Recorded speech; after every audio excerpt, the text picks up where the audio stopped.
सुप्रभात प्यारे बच्चों, कैसे हैं आप सब। पिछली कक्षा में हमने तुलसीदास पाठ आरंभ किया था और तुलसीदास जी के बारे में जाना था कि तुलसीदास जी एक बहुत ही अच्छे कवि हैं। उन्होंने राम जी के चरित्र और उनकी जीवन की बारे में बहुत कुछ लिखा है। उन्होंने रामचरितमानस में राम की पूरी कथा लिखी गई है। उन्होंने लक्ष्मण परशुराम संवाद के बारे में उस रामचरितमानस में एक अध्याय लिखा था और जिस अध्याय के कुछ अंश कुछ पद आपकी पाठ्य पुस्तक में दिए गए हैं, जिसमें से पहले 3 पद हम पढ़ चुके हैं और आगे के 3 जो पद हैं वो आज हम पढ़ेंगे।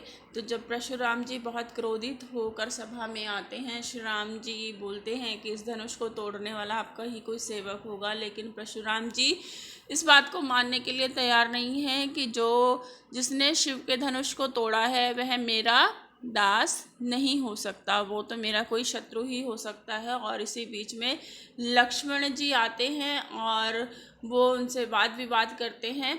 तो आज हम उसी वाद विवाद का चौथा पद पढ़ रहे हैं। 3 पद हम पहली कक्षा में पहली वीडियो में हम पढ़ चुके थे।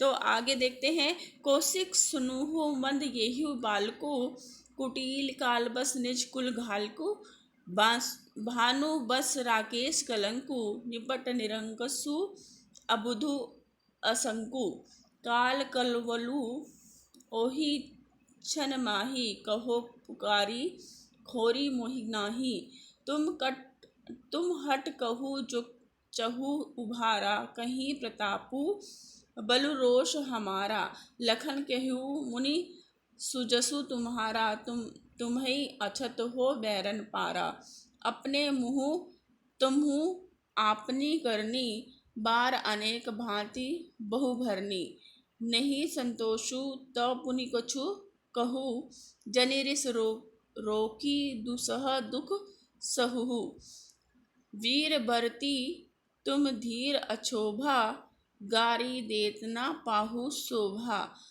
सूर समर करनी करही, कहीं न जनावही आपू, विद्यमान रन पाए रिपु, कायर कथई प्रतापू।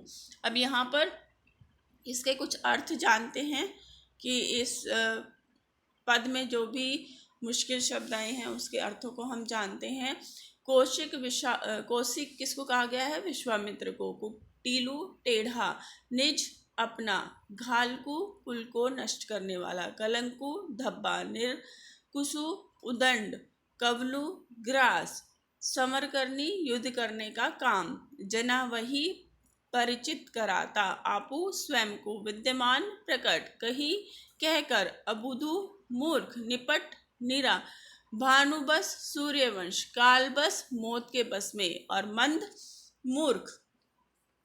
अब यहाँ पर इसके अर्थ को समझते हैं कि यहाँ पर फिर से लक्ष्मण जी बोलते हैं कि हे विश्वामित्र, सुनो, यह बालक बड़ा ही कुबुद्धू और कुटिल है। यह काल के वश होकर अपने कुल का घातक बन रहा है। विश्वामित्र जी को अब परशुराम जी बोलते हैं कि हे विश्वामित्र, ये जो बालक है ये बहुत ही कुबुद्धि है, कुटिल है और यह काल के वश होकर अपने कुल का घालक बन रहा है, यानी अपने कुल को ख़त्म करवाना चाहता है। यह सूर्यवंश रूपी चंद्रमा का कलंक है। यह पूरी तरह से उदंड, मूर्ख और निडर है। अब जब लक्ष्मण जी परशुराम जी को बोलते हैं कि आप तो, जो आपका फरसा है वो तो इतना महान है, वो आप इतने महान हैं कि आप पहाड़ से फूंक से अपना पहाड़ भी उड़ा सकते हैं। तो इस जो बहस है उसके बाद वे जो परशुराम जी हैं वो विश्वामित्र से कहते हैं कि ये बहुत ही उदंड बालक है और पूरी तरह से मूर्ख और निडर है। अभी क्षण भर में यह काल का ग्रास हो जाएगा और मैं क्षण भर में इसे मार डालूंगा। मैं पुकार कर देता हूँ कि फिर तुम मुझे दोष मत देना। यदि तुम इसे बचाना चाहते हो तो हमारा प्रताप, बल और क्रोध बताकर इसे रोक लो। लक्ष्मण जी ने कहा कि हे मुनि, आपका सुयश आपके रहते दूसरा कौन वर्णन कर सकता है। आपने अपने ही मुँह से अपनी करनी अनेक बार कह दी है और इतने पर ही संतोष न हुआ तो फिर से कह डालिए। क्रोध रोक कर असहाय दुख सहन न कीजिए। आप वीरता का व्रत धारण करने वाले, धैर्यवान और क्षोभ रहित हैं।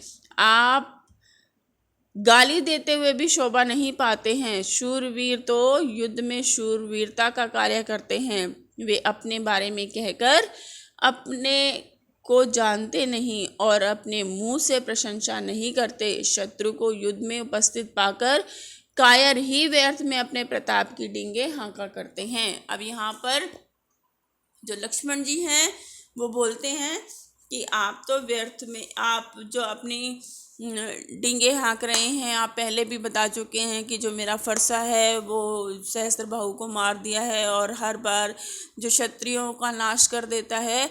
और लेकिन अगर अभी भी आपको संतुष्टि नहीं हुई है तो आप फिर से उसका बखान कर सकते हैं। और इस तरह से उन दोनों में फिर से बहस होती है और वे परशुराम जी और लक्ष्मण दोनों ही इस तरह से वार्तालाप करते हैं जो विश्वामित्र को संबोधित करते हुए कहते हैं कि हे विश्वामित्र, परशुराम जी कहते हैं कि हे विश्वामित्र, इस बालक को रोक लो, नहीं तो मैं इसका नाश कर दूंगा। परशुराम जी को फिर से बहुत अधिक क्रोधित आ जाता है, क्रोधित हो जाते हैं क्योंकि अब लक्ष्मण उनसे फिर कहते हैं कि आपने बहुत सारी बार प्रशंसा कर ली है अपनी और अभी भी अगर संतुष्ट नहीं हो तो फिर से दोबारा प्रशंसा कर सकते हो, मुझे कोई आपत्ति नहीं है। क्योंकि जो बलवान लोग होते हैं वे तो केवल युद्ध करते हैं, वे कभी अपनी जो प्रशंसा अपने मुंह से कभी भी नहीं करते हैं। तो इसी तरह से उनकी वार्तालाप होती है और वो फिर से आगे कुछ पद कहते हैं। तुम तो कालू हाँक जनु लावा, बार बार मोहि लागी बुलावा। सुनत लखन के वचन कठोरा, परसु सुधारी धेरऊ कर घोरा।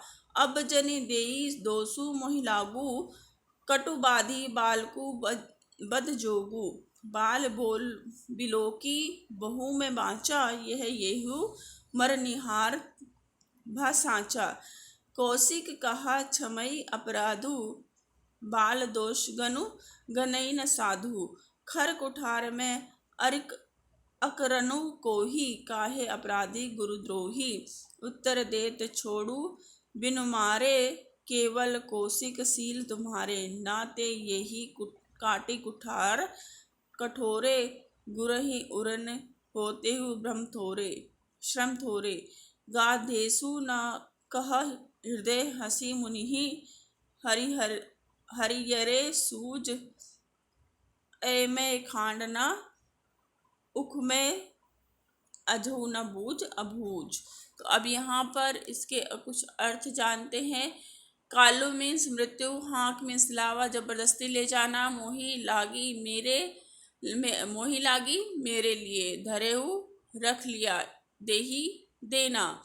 कटुबादी कड़वे वचन बोलने वाला। उरिन ऋण मुक्त।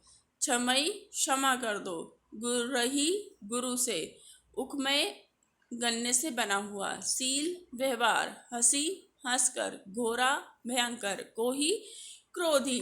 तो इस तरह से आगे हम इसके व्याख्या समझते हैं कि इसमें क्या बताया गया है। लक्ष्मण परशुराम से बोले, आप तो मानो मृत्यु को हाँक लगाकर मेरे लिए बुला रहे हो। लक्ष्मण के ये कठोर वचन सुनते ही परशुराम ने अपने भयंकर फरसे को सुधार कर सीधा कर लिया। वे बोले कि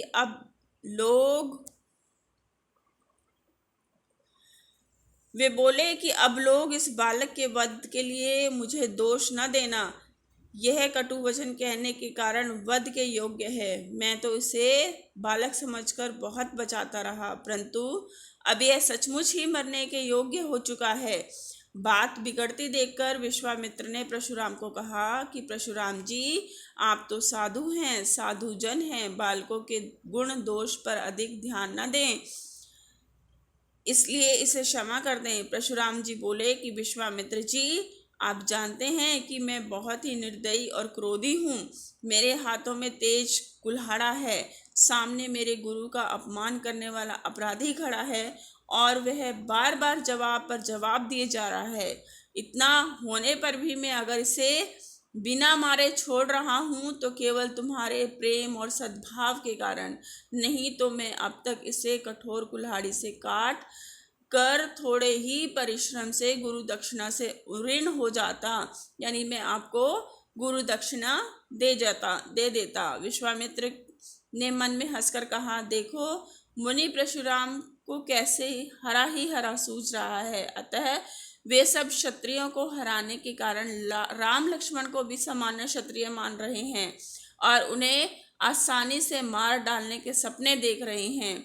वे यह नहीं जानते कि उनके सामने गन्ने के रस से बनी खांड नहीं बल्कि लोहे का बना हुआ तेज खांडा है, अर्थात राम लक्ष्मण सामान्य वीर न होकर बहुत पराक्रमी योद्धा हैं। मुनि जी अज्ञानियों की तरह उनके प्रभाव को समझ नहीं पा रहे हैं। अब यहाँ पर वो बताते हैं विश्वामित्र जी कि राम जी और लक्ष्मण जी कोई सामान्य क्षत्रिय नहीं है जिन्हें परशुराम जी अपने खांडे से मारना चाहते हैं। तो वो बोलते हैं कि ये तो बहुत ही बड़े क्षत्रिय हैं और शायद ये परशुराम जी इनको नहीं पहचान पा रहे हैं। तो आपका अंतिम पद इसमें है, कहूँ लखन मुनि सील तुम्हारा, को नहीं जान विदित संसारा, माता पिता ही उरिन भय नीके, गुरु रिनु रहा सोच बड़ जी के, सो जनु हमरही माथे काढ़ा, दिन चली गए ब्याज बढ़ जाता, अब अनही बेवारी बोली, तू कहू ना थैली खोली, सुनी कटु वचन कुठार सुधारा, हाय हाय सब सबा पुकारा, भृगुबर परसु देखा बहु मोही, विप्र विचार बचो नृप दोही, मिले न कभू सुभट रन गाढ़े, द्विज देवता धरई न बाढ़े, अनुचित कहीं सबु लोग पुकारे, रघुपति सनहि लखु निवारे, लखन उतर आहुति सरसी, भृगुबर कोपु कृसानु, बढ़त देखी जलसम बोली, वचन बोले रघुकुल कुल भानु। अब यहाँ पर कुछ इसके कठिन शब्दों के अर्थ देखें। सीलू मीन्स स्वभाव, और इन मीन्स कर्जा चुका देना, गुरु ऋणु गुरु का ऋण, सोचू चिंता, जनु हृदय, जी हृदय, बाढ़ा बढ़ गया, विप्र ब्राह्मण, रन युद्ध, विचारी सोचकर, गाढ़े अच्छे, कृषाणु आग, निवारे रोका, सरिस समान, कोपु क्रोध, सनही आँखों के इशारे।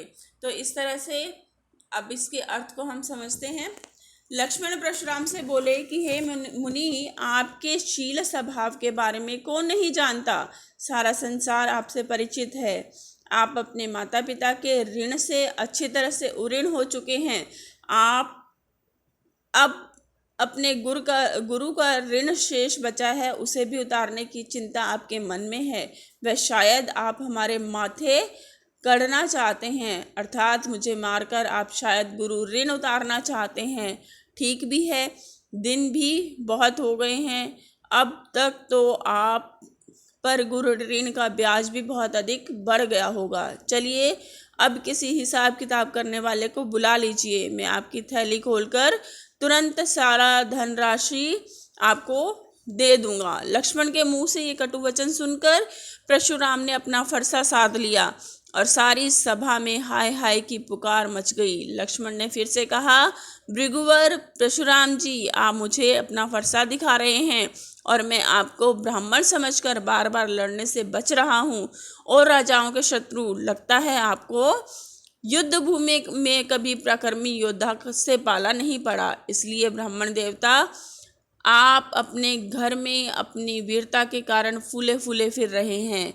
यह सुनते ही सभा में उपस्थित लोग अनुचित है कहने लगे और राम ने भी लक्ष्मण को आंखों के संकेत से और अधिक बोलने से मना कर दिया।